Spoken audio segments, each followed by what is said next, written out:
está ao vivo e há 2 semanas isso vem sendo gravado. Alguém pode chegar aqui e dizer, não, José, mas isso vai para o ar. Eu não sei. Realmente eu não sei. Eu queria saber. Eu queria que vocês me ajudassem a saber disso.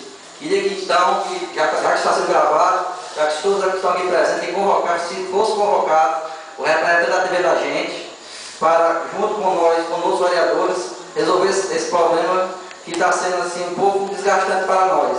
Porque hoje a sessão foi ótima, o público presente lotou aqui o auditório, o vereador Rogério Matias entrou com um requerimento pedindo a melhora dos taxistas, o vereador...